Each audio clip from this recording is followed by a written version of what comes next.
James, We you were saying that missing you... one person. That's okay. We're recording it, so they'll be able to jump on. It was Julia. There we go. Beautiful. Yes. James, you were saying that you want to feel comfortable sharing. That's what the last thing that I heard. What was the last thing? I think I said more than that. What did I say? I want to feel comfortable sharing or like writing my personal myths instead of just speaking them. Yes. But then I think there was one other thing that I said after that, which was that I want to just have kind of a deeper, stronger connection and access to my creativity, and to feel more free to express kind of beauty and art in the written form. Yeah. Beautiful. I'm excited for this. Thank you, James. Now, Julia, did you want to share by speaking or just writing? Because I don't have access to that comment anymore from the previous call. She's typing. Yeah. Okay. And anyone not shared yet? Beth. Yeah. Yes. So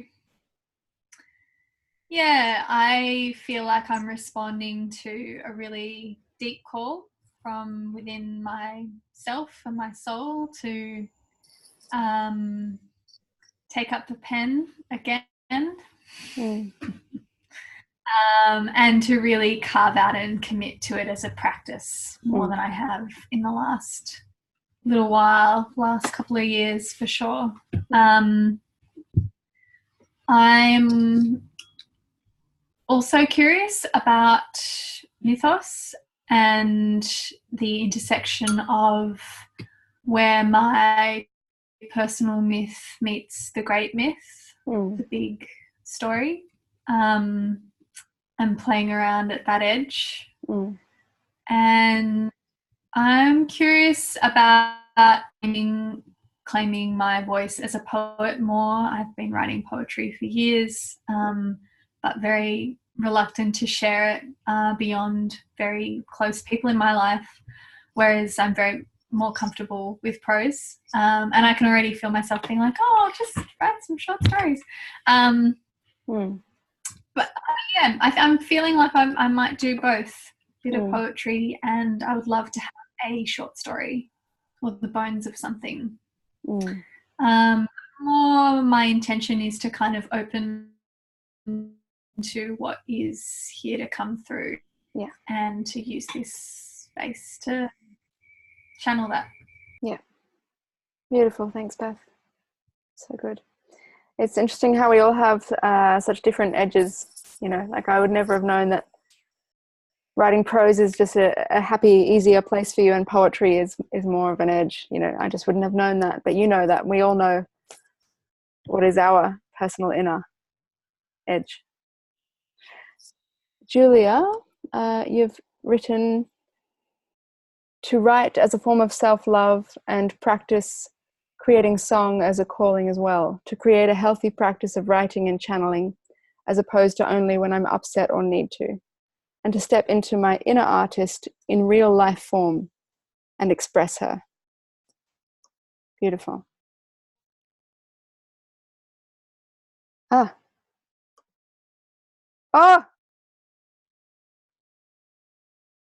No.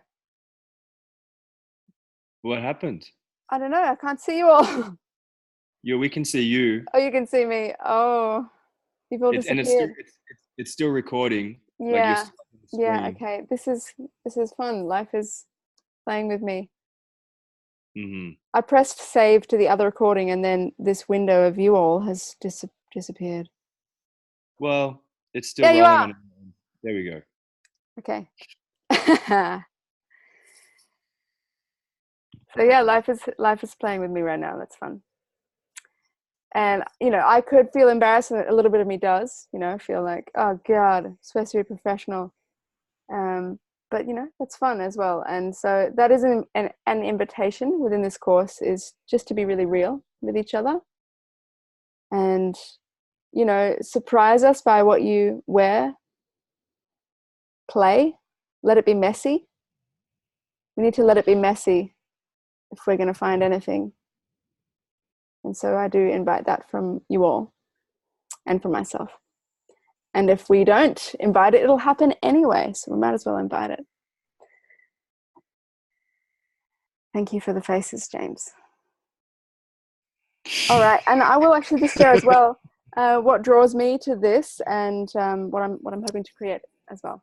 So what draws me? Why did I create the Writing Well? Or why did the Writing Well want to be created? I studied a master's degree in writing at NIDA and had a very interesting time there. And during that process, we actually worked where there were 8 people all studying together and a few mentors. And pain was the engine of the storytelling. That was what we were taught. And it was deep work, really powerful work. And we were relying on writing as the place where the healing and the catharsis can take place. And I definitely believe that that is true. And also, I became really interested in where are the other sites of health and healing and deep listening that can work alongside writing to deepen the writing and deepen the living and create a more holistic approach. So there is that kind of iconic view of a writer being somebody who's depressed or, you know, drinks a lot or is melancholy or isolated, tortured in some kind of a way. And I don't want to live like that. And I'm sure that you all don't either. And perhaps that hasn't been your experience at all. But what got me excited was this question of what's another potential engine for storytelling. And in that, I began to open into looking into nature and dreams and the body. So they're the 3 other areas that we kind of explore throughout this journey: nature, dreams, and the body, and writing. And to find a way for those to complement each other. Yes. This means that the first time that we ran this retreat was in person, and we would do things like get up at dawn and walk in silence and go to the cold river and pour buckets of cold water over our heads with mantras being chanted, or we'd have fires and we'd burn our bad habits into the fire with the group of people and look at what was beneath the habits or the procrastinations and the deeper feelings there. We had blindfolded dinners where we were feeding each other and playing theatrical characters with each other. We danced blindfolded. All kinds of strange and wonderful things happened, and we also wrote for many hours in these in-person retreats. So that was kind of the flavor of it. And we also explored lucid dreaming with another facilitator, Sebastian. And then we allowed the dreaming space to come into our writing space. So if we were not on Zoom, we'd be doing things like that. And also, whilst we are on Zoom, we're going to be doing things a little bit like that. Yes. So it's a playful space. It's a weird space. It can be a weird space. And it's an exploration. And what I am hoping will occur between now and 10 weeks is that you all have created a new body of creation, a body of work that you feel really, really proud of and that you want to share in the world. And that you're feeling more alive and that you've claimed your creative space in every day. Yeah. And for me personally, I desire to embody more fully how I want to live and how I want to create and what I want to write there's always another level to go. And, you know, it's something that needs to be actioned or embodied or brought to life every single day. So actually working with you all brings me a lot of energy into my creative life as well. So we work together in that way. And I'm really grateful for that. Yeah. So, rechilding was the theme of the night. And to begin, I'm going to ask that you get out your pen and paper and actually close your eyes. And you've got to promise to keep them closed. So you can just feel the paper, know where it is. And with your eyes closed, just going to take a couple of minutes to draw a horse. So you may want to picture a horse in your mind's eye first. Just kind of get to know it. What's it up to? Where is it? Is it in a paddock? What's going on? And then just taking some moments to just draw it out there onto the page.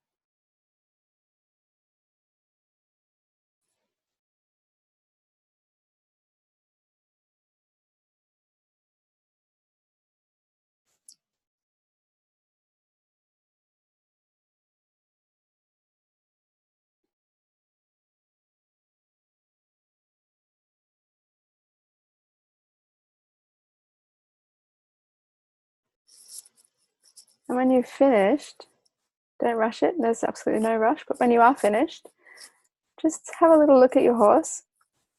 And you're just going to begin, and you're going to write 5 lines about the horse. And the first line begins with "My horse is ... dot, dot, dot."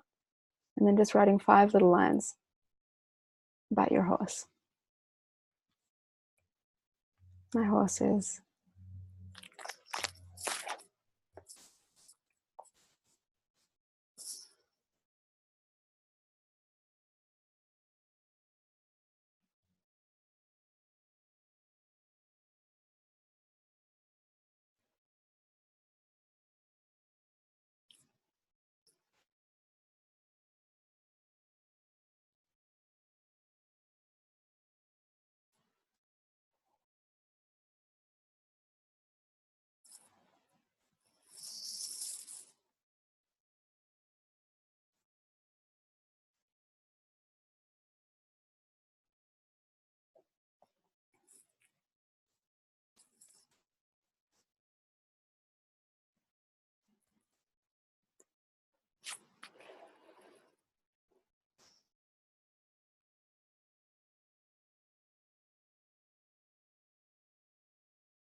And pretty soon we're all just going to show each other our horses. So when you're ready, when you've done your 5 lines, just sharing your horse with the group. Beautiful. That's gorgeous. And just witnessing each other's little horses. Gorgeous. Oh, it's like a unicorn flying. Oh, lovely.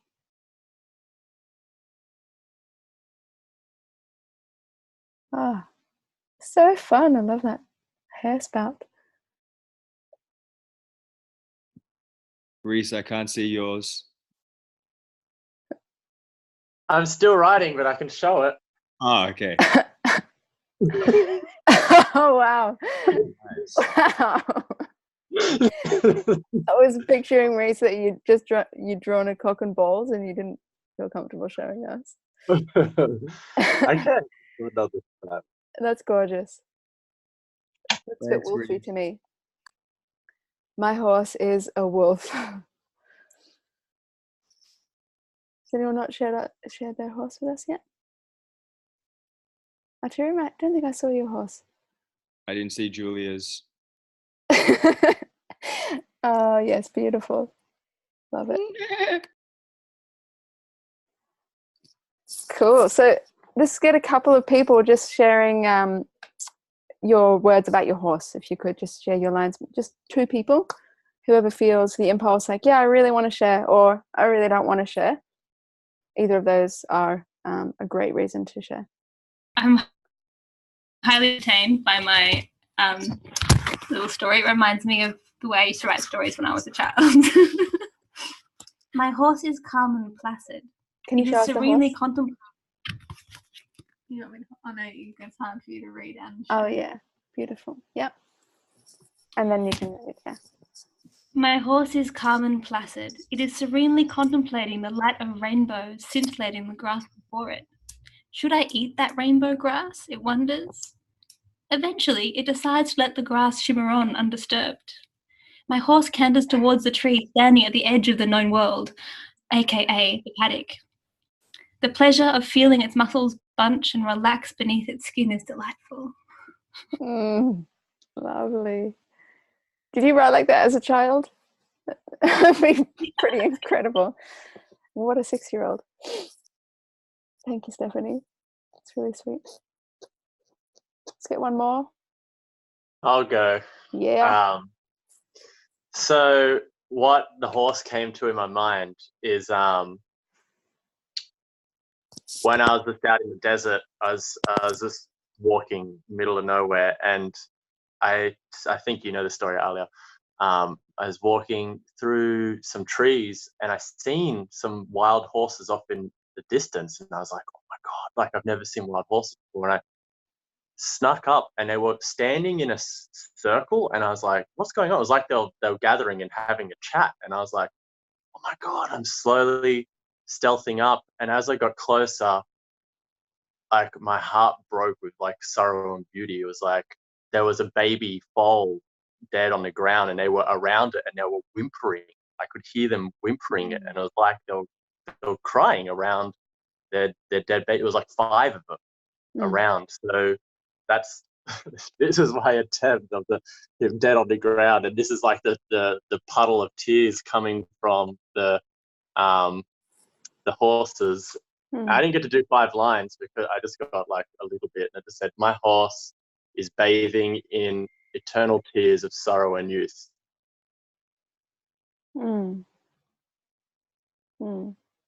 Thank you for sharing that story. I would invite you to finish off those lines. Perhaps tonight would be really great. I'm actually happy with it just ending there. Well, that's good. You know what you need more than I know, so that's fabulous. Thanks, Reese. Okay, so that was one little exercise, really sweet one, and it would be lovely if you could take a photograph of your horse and the lines and share it in the group when I put that up in the morning. Now we're going to play a little game, which is called the Library of Liberation. And for this game, what we need to do is one person is going to close their eyes, and in their mind's eye, they're going to picture their dream library and, really get the details there, however that is for you. And then you're going to walk through the space and you're going to find a book, and I'll take it from there. So who would like to volunteer, and I'll kind of guide you through it, and you'll do a library journey, spoken library journey. Who would like to volunteer to do that? Yeah, Ella, beautiful. Thanks, Ella. So just closing your eyes. And first of all, just seeing a door, any kind of a door. Mm-hmm. And then, yep, so seeing a door in your mind's eye, you got it? Mm-hmm. Yeah, so just opening the door into your dream library and letting the library form as you look around. Getting the sense of how high the ceilings are there windows? And just tell us a little bit about it. Okay, so it's cob. So it's made of like mud brick, and it's also got big wooden windows and stained glass windows. And then the books, I guess, they're kind of stacked all up against the wall. They're kind of starting from the ground, and then they're just stacked all along the walls, and it's a circular room. Yeah, beautiful. So as you're there exploring it, what I would love is if you could just get a sense of where you want to move in the room. Just move towards a shelf and just run your hands across one of the shelves of books or a few of them until you feel particularly drawn to one of the books. And when you do, just pulling that book out of the shelf and just letting us know what color it is and how big it is and also what it's called.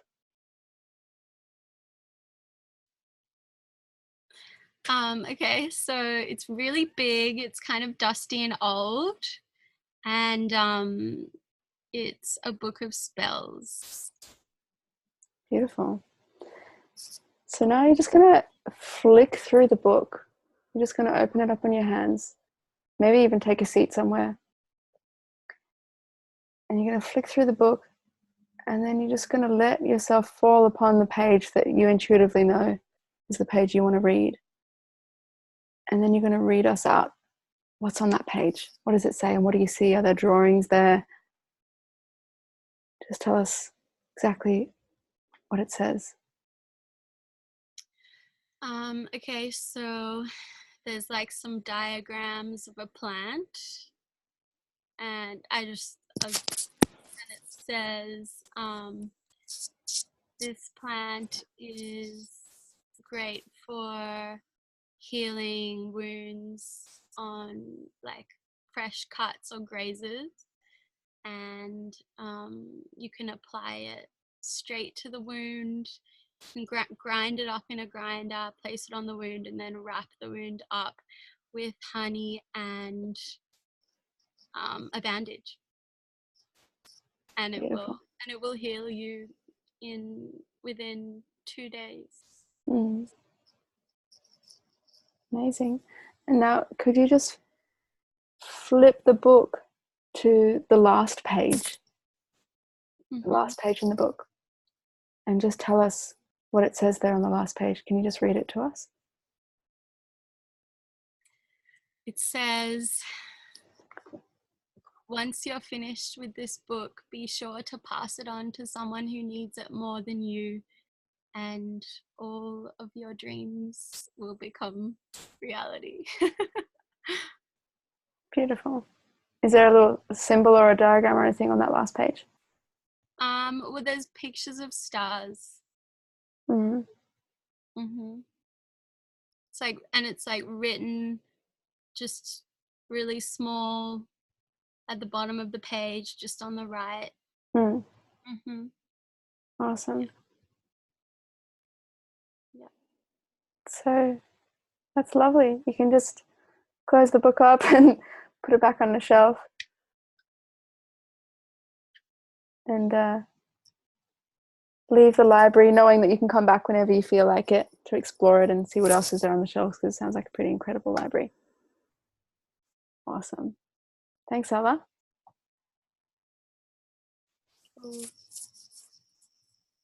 So we'll just offer the same experience to another person. Would somebody else like to have a go at the Library of Liberation? Maybe one of the fellas?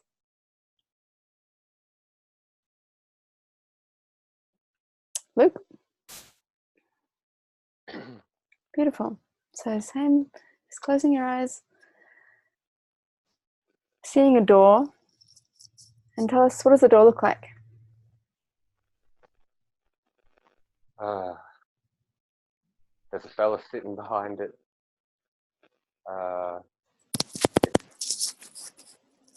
The door itself is mostly stone. Yeah. Can't see the top. It's a big door. So you're just going to open the door and enter into your dream library and have a look around the space and get to know it. And just when you're ready, just tell us about it.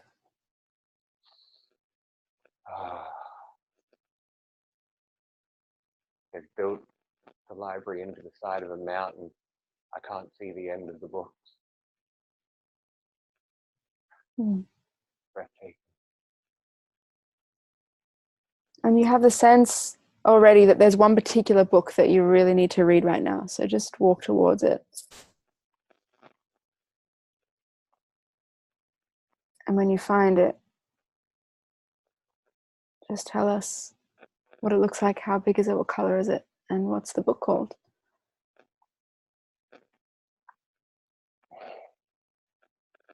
The book is wooden, thick. Pages are carved, not written.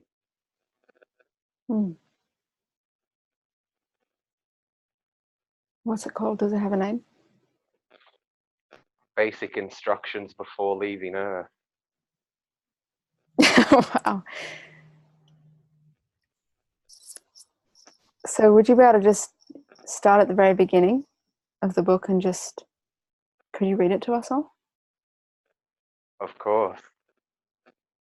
It says the greatest trick that was ever played was creating the words know and note.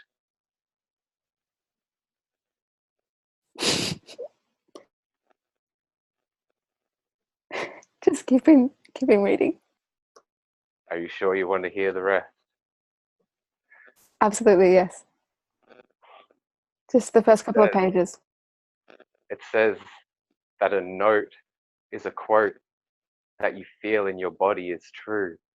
A knowing beyond the bullshit you've heard, the stuff that's been ingrained in your head. There is a note, KNOWTE.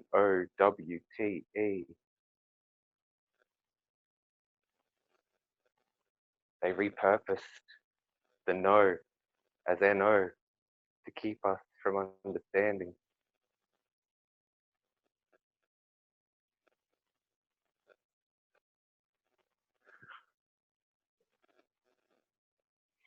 Could you turn to page 8 and just tell us what's on page 8?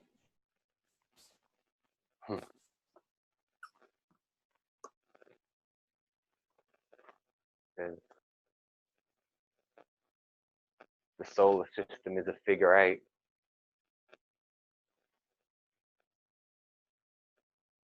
That is all.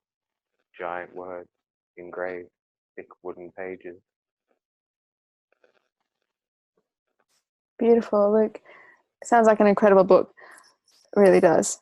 Would you mind just putting that one back on the shelf, knowing that you can come back to that one later? And then just running your hands along the shelves again and just finding the smallest book there is. And when you find it, just telling us what color is it and what's it called? It's tiny. It doesn't have a title on the cover. But I know it's a book.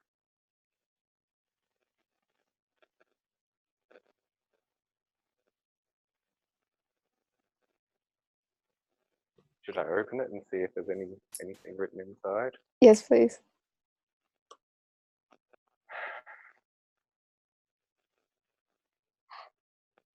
It says, oh my God, I think it's an acrostic poem.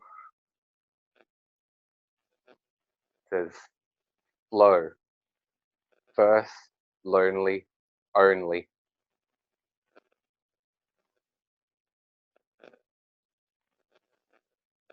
I don't understand what that means. That's what this book says, apparently.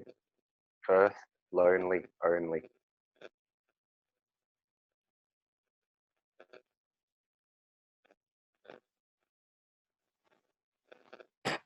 Is there another page? Oh. Oh yeah, here it explains what first lonely only means.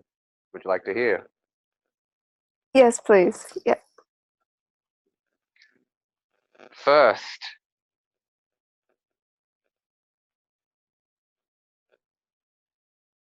you work on yourself. You understand yourself. You know yourself. You find yourself or you lose yourself. But you're yours first, always. You're the only person whose experience you're having. You're the only person here that can do that thing that you want to do. Live the dream that you want to live. First, you define this. Do it with your body. Lonely is the endless search for the other half of us, which we deep down know is buried deep within ourselves. We meet our own king, our own queen, our own prince and princess, our own queen mother.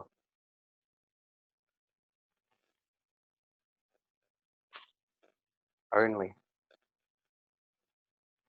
is when you go beyond human form and understand you're all that there ever is and all that there ever will be, and you've always been a part of it and you always will. Only your awareness of this fact will change.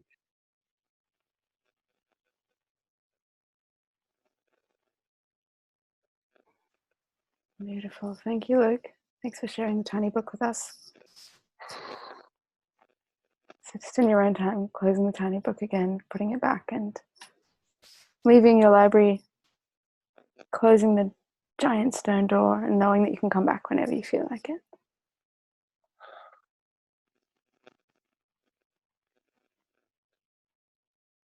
Beautiful. Thank you, Ella and Luke, for your courage and letting us see you.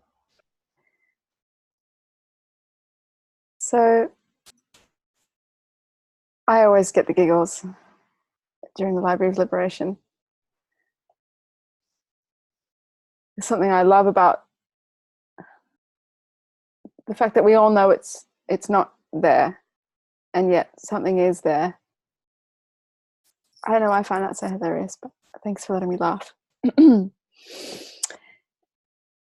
What would be wonderful is if you would take, 5-10 minutes over the next week in your own time and do this practice yourselves, like a little meditation.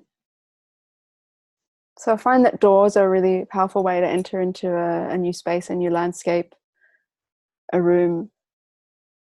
It's easy to summon a door in your mind's eye. Open the door, and then like a dream, it will form itself. Something will be there. Even if it's just one book, something will be there. And if you did it every day, it would be different every day. Maybe your library will look different as well.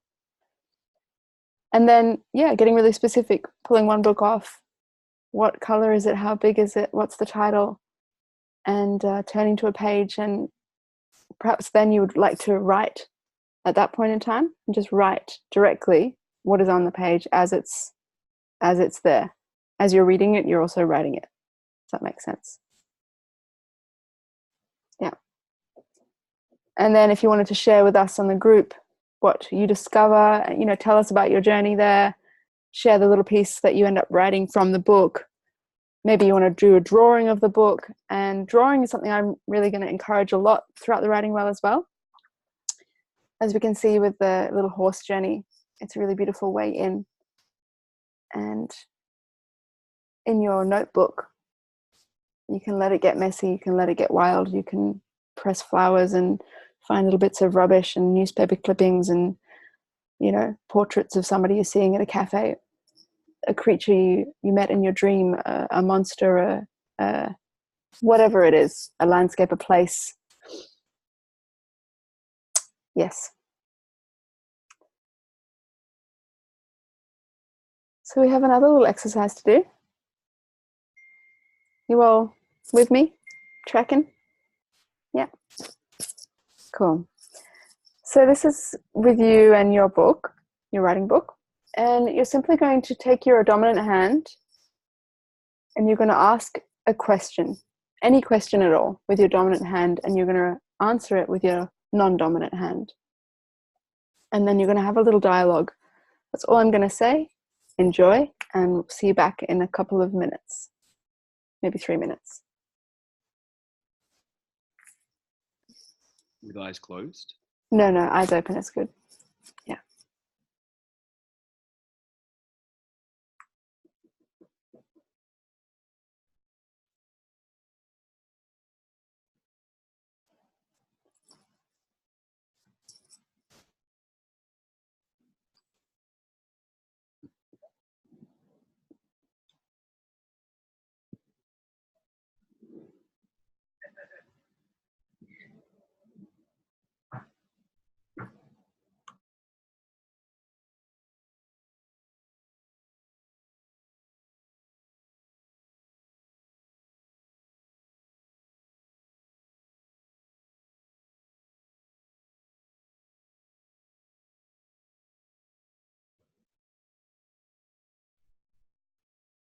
And so there can be a dialogue between each hand that may happen, back and forth, back and forth.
Just about half a minute more.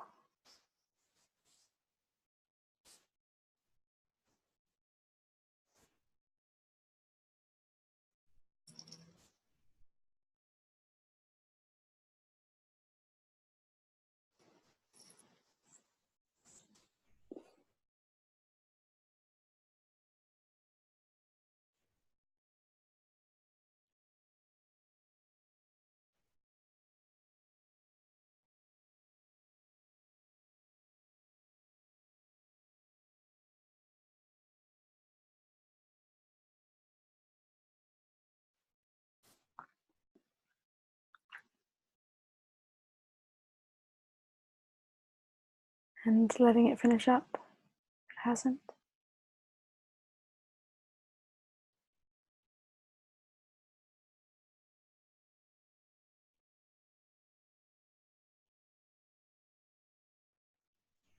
And again, we'll have a couple of people sharing, whoever wants to, and ideally somebody who hasn't done a sharing yet.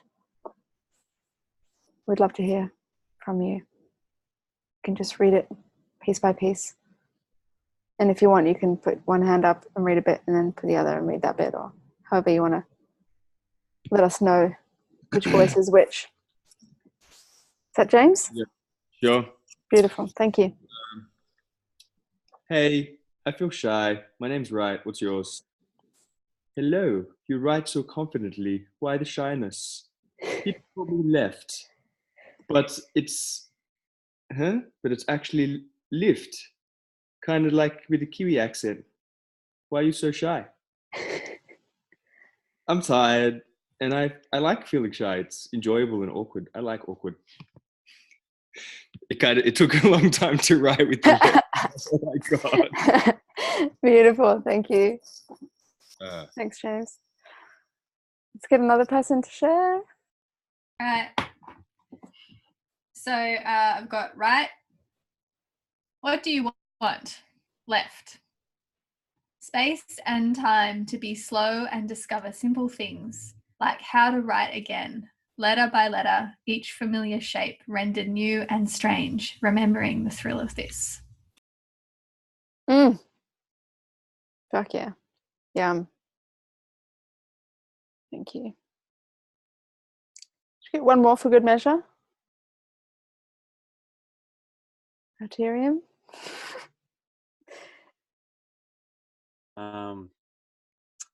I did this practice when I lived in the ashram, so I'm just kind of like programmed to go to inner child when it goes to the left hand. So I just started with hey, what do you want? And left says, I want a motorbike. I want to ride a horse. Sometimes I get angry and I want to scream. Sometimes I hate humans. I'm usually happier alone. That's all I write. Thanks, Arterium. I really love just to see the visuals of everyone's left and right. Oh, you want to see some visuals? Yeah. Yeah. You could hold them up.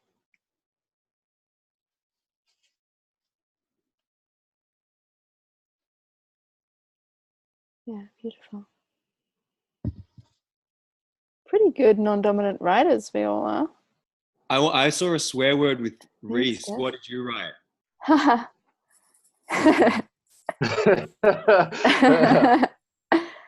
Please. Right. How do you live a rich life of ritual? To set an intention every day and respond your daily actions from a place of intention.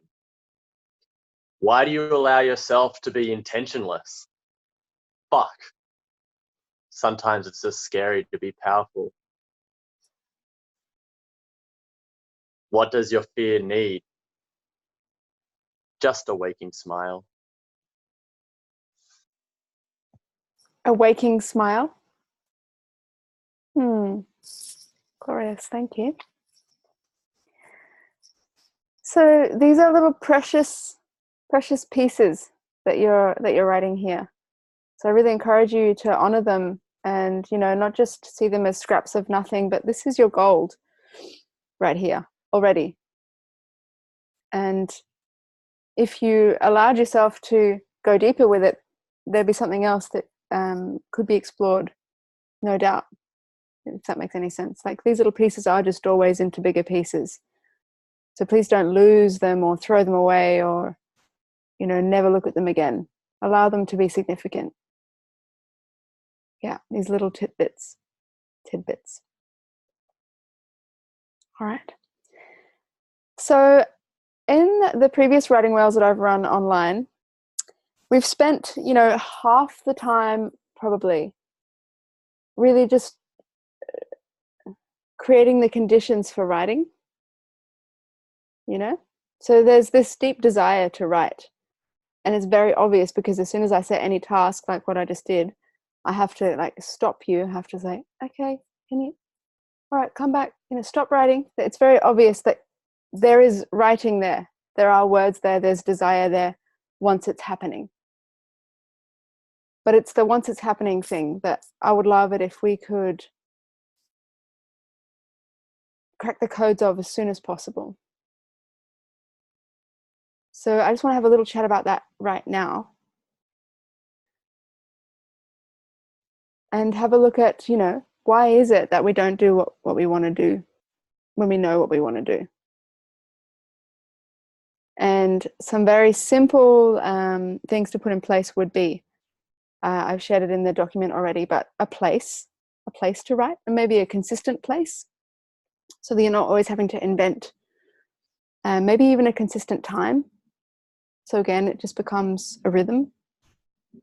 It could be that you decide, you make the choice from within, you make the choice to write a certain amount every day, like a page or 3 pages or 1,000 words or 100 words, or in that kind of way. Or you could say 15 minutes or half an hour, or you could go time.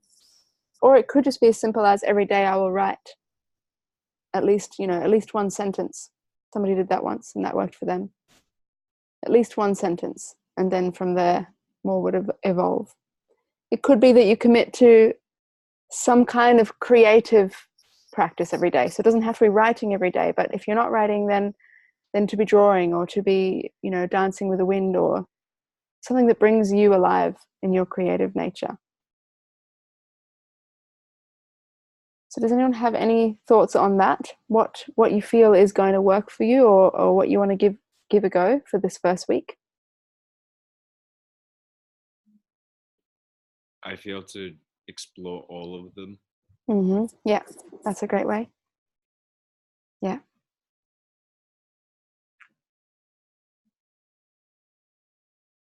Anyone else? To just definitely exclude my bed, because if it's such a comfort place for me to write from. You just end up, sorry. Inappropriate. Yes. I missed that. What was inappropriate? I was about to suggest that Reese would end up self-pleasuring rather than writing.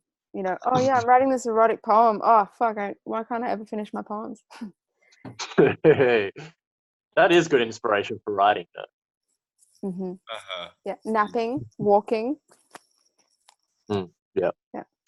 But yeah, so just to go, okay, I'm going to make a conscious choice throughout this to do no writing from bed. No writing in bed. Yes. Beautiful. So then you need to find another place. And exploring place is something that we'll do a little bit later, more intentionally. But to begin, just start experimenting. That's a great idea, James. Just try it all. See what feels like your fit, your flow, what feels natural. This doesn't need to feel like an external, pressure. That's the last thing we want it to feel like. This is not school. Yes. But it's to Reese. Do I have permission to say something to you, Reese, regarding your intention? I find not intentions are not as effective as like my intention. Like, I'm not going to write in this. Is not really like I'm going to write somewhere else. Yeah. I hear that.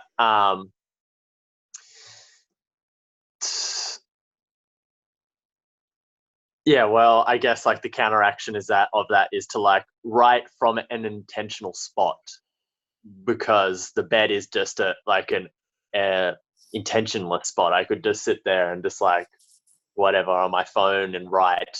That it's sort of like so easy and not really intentional. It's just like actually delaying me from going to sleep or whatever. So yeah, writing from an intentional spot is my intention. My bed is my most intentional spot. I hear that. Beautiful. All right, thank you for hearing me. Mm-hmm. There's also what's come to mind is this idea of, it's not about just sitting down and forcing it out. It's also about cultivating the state of being that you want to have. So as I think we were witnessing throughout the night, there are these points where something is just flowing and has like a life force in it. So looking at states of being and the state of being that you want to be in before you write. And then also the state of being that you want to be in when you do anything. And what do you need to be in the state that you want to be in to write how you want to write? So maybe that is, I go for a walk and then I sit under a tree by a park bench, and after I've done some walking and some clearing of some thoughts, then in that place, that's when I write.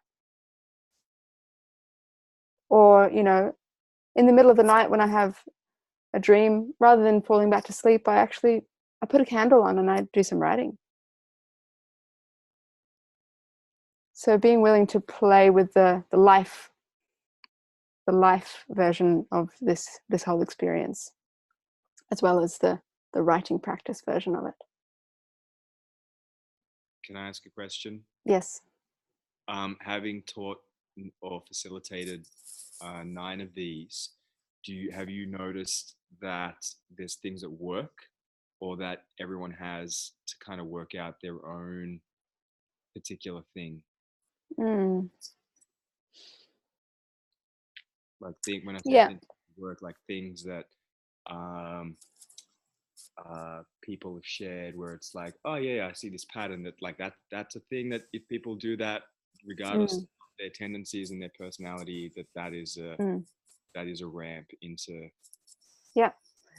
One thing that comes to mind is when people are clicked into what they really want to be writing, then there's a lot of energy there naturally. So, I have the one-on-one sessions that we'll have together as well. And often it's about just actually getting clearer and saying, oh, that little story I've just been trying to nut out, that's not where my heart's at. That's actually not what's alive in me right now. And instead it's this other thing, which is, perhaps more personal or more immediate to what's churning in my emotional life right now. And as soon as that choice is made, then the energy is there and it can come more naturally. Does that make sense? Mm-hmm. Yeah. So rather than doing what you think you should be doing, there's a story that has its own like wellspring. There are stories or things that want to be written through you that have energy in them. And when you tap into that spring, then it will flow abundantly, joyously, with energy, with desire. Does that make sense? Yeah, so that's one thing that I've noticed. And the other thing I've noticed is that there can be a big battle just around, letting yourself write the darker realms. So if there's a sense of trying to cover or conceal or hide anything, then perhaps there won't be the energy to write. So if we can give yourself permission straight up for whatever wants to come out, then there can be a lot more space to play and explore in.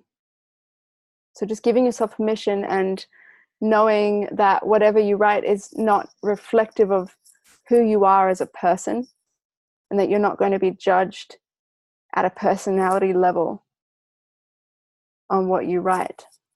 And in that, just deepening the planes of possibility, opening. I hope that's at all useful. More shall be revealed. But right now, what I would love is if you could actually just close your eyes again and just picture yourself for the next week. Picture yourself in moments of creative embodiment. Picture yourself writing. See yourself writing.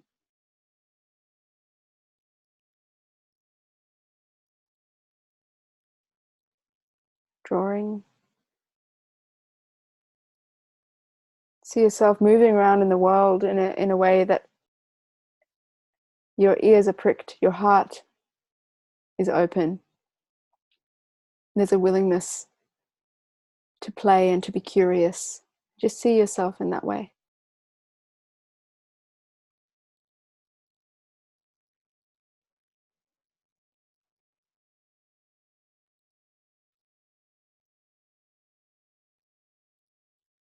And now, just with your eyes closed, just remembering back to when you were a little child.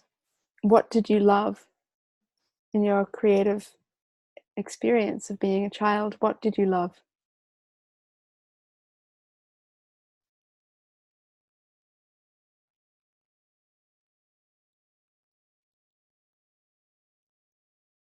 Did you create little performances and show your parents? Did you draw? Did you write songs? Did you make puppets?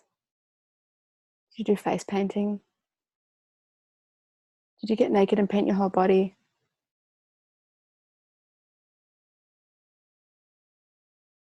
Did you design games?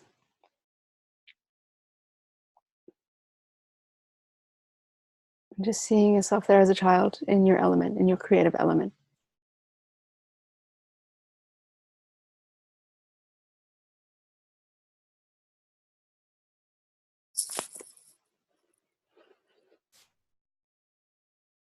And just breathing deeply and just drinking that in.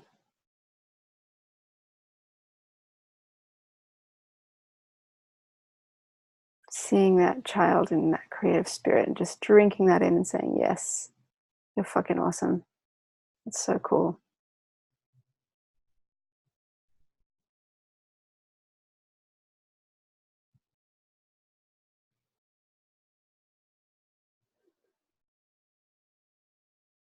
And just breathing that image into your heart.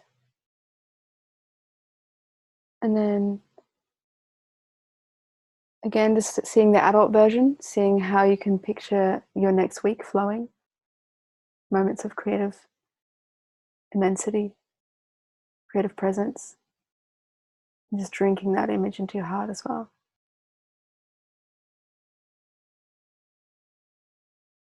And giving yourself permission to live the way you want to live. And permission to write.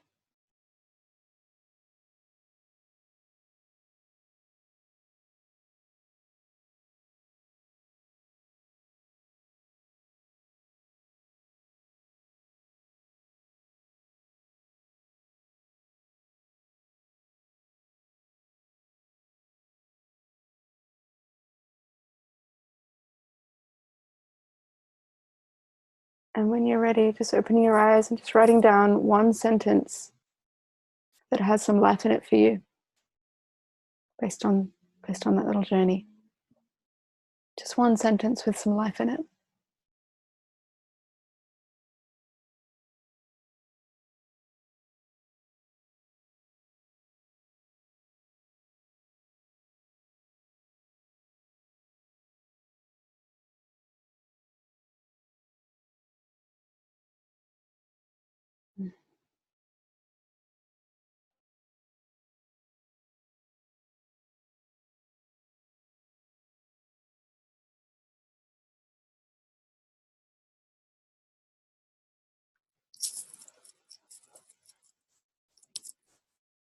Beautiful. So we have begun. And I like the word pilgrimage because it has within it the idea that we're walking towards a holy place. And I believe we all are in this writing well journey, writing and walking towards a holy place. We've begun. And I thank you all for being here, for your presence. I look forward to next week. And yes, if everyone can be here just before 7 so we can all begin. I really love it when we can all begin together. And as you will see tonight, we did 3 exercises and I call them tools. And then I also set quests. So there are tools and quests every week within the different themes. And those tools are things that you can explore outside of this call. So the drawing You could draw anything. You could close your eyes and draw anything, and then you can write in response to that drawing, and that's a tool. The second one was the Library of Liberation, so that you could do that as a meditation and have that as a way into writing outside of the diary style, you know, how I feel about my ex-partner or whatever. I can spend hours writing about that. But if you want to just shift it up and just let some, you know, wild card in, Library of Liberation, go play there and write from there. The two hands, easy to do that at any point. If you're feeling stuck, or the blank page, or what should I write? Just ask a question and a dialogue will form and it will go somewhere and stay with that. You could do that for an hour. You could create a play. You could write a whole scene. Another character could come through. Whatever. Explore. And the quests for this week are not to overwhelm you. They're little provocations. Only one of them you need to do. The others are just if you feel to do. So if you feel to, there's an invitation to bake a cake without a recipe and share it with someone. But make sure if you do share it with someone, you let them know, hey, it's quite possible my inner child made this cake. So if you eat it, I just need you to love me. So that's one. The other is to have an experience where you engage in the natural world, in the outside world, and create a little visual kind of installation piece where perhaps you're playing with leaves and bark, or you're drawing in the ground, or you're creating something visual with nature and texture, maybe even including your own body, and just having a play, going outside and having a little play and making something visual. And then taking a photograph of that if you feel to, and sharing it with us if you feel to, or if it's just yours and it's private, that's totally beautiful and fine. Just have a play in the nature. And the one that is required, if you would see it that way, of the Writing Well course is to write a children's story for your own inner child. So tuning in with yourself and saying, what would little Reese love to have read? What would little Beth have just adored? And so writing a children's story for your inner child, it doesn't need to be long. And it's easily finishable. You could literally do it in half an hour. Or you might want to work on it across the days and, make little edits and whatnot. And so the format we're going to work with is that the first half an hour of the calls will be sharing time, as in sharing the writing task of the week before, for the first half an hour, which means not everyone will always get to share the whole piece, but we'll get snippets of each other's and we'll just, have a witnessing of that. And then the hour after will be exploring the new theme of that week. Are there any questions, thoughts, feelings, or other?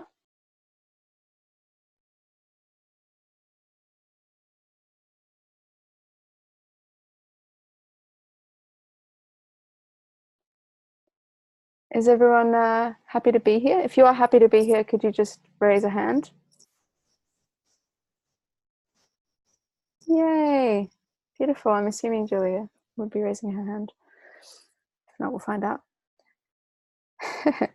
One practical question. Yeah, practicals are great.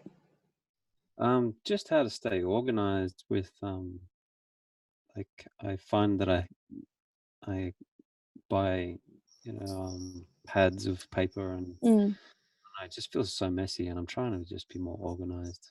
And so Google spread, Google Pages and stuff is what I want to do, but my eyes are hurting, so I don't want to do it on the computer. But I don't know, just how, just in terms of practicality, is there a particular kind of pad that you like that you just consistently buy? And I don't know, it's probably like a super simple thing. No, this is, writers love talking about this stuff. I've noticed, and it's an important thing. It can be the make or break of your practice. So I would say explore, you know, try different things out. I personally love writing on the laptop. I write really differently on a page to how I do on a laptop. A poem will just come out with a really different energy. I think as well because laptops can be faster, and I enjoy that. So I just work with normal documents and I save them or email them to myself as a way to save them. Yeah, it's kind of boring to have to rewrite them. It is. If you pages, yeah. Yeah, but again, you know, that can be part of the practice, the craft, you know. Does it deserve that? Yes, it fucking does. It does deserve that 20 minutes of time that it takes to translate it from a page to a screen. It does deserve that. So, yeah, it's not all going to be thrilling, but it is part of the practice. Can I give a little thing to that, Arterium? Lately, what I've been doing is, because I have been writing in my book, but I want to put them on the computer at some point, is I downloaded an app called Otter, and I'll just read it out, and it translates it to text for me, and then I just put it on my computer. Oh, beautiful. Yeah, it's been such a good, because I did lots of writing when I was out in the desert. I was like, I want all of this, but I'm not going to type it all out. It's going to take days. So I just read it out, and it just converted to text for me. Nice. Otter. Otter. Is it? Yeah, OTTER, Otter. Great. Thanks, Reese. It's my assistant, Reese Satchel. But also, I mean, I think mess can be really beautiful as long as you've got a space for it. You know, if you've got a desk that is for your writing, then it's okay if there's some beautiful mess, as long as at some point you collate it. And I believe that, you know, the collating, it won't happen for me unless there's a reason. Like if I decide I want to put a poetry book out, then I will gather the pieces and I will, you know, I will do that work. But if I'm not going to let it land anywhere, then there's no need to gather it properly. So it can also be about, where do I want this to land? And in that process, you garner the energy for the organizing. Does that make sense? Yeah. Okay, we've run over time, which does happen from time to time. Thank you, and I'm really excited. And I will email you out tomorrow morning with a little refresher of everything we did tonight, and make a little group for the Facebook shares. And then let's just crank it. Let's let this be as energized as it possibly can be, and let's enjoy each other and inspire each other, enjoy ourselves and inspire ourselves, and live the way we want to live, basically. Thank you for being here. Thanks, everyone. Okay. See you soon.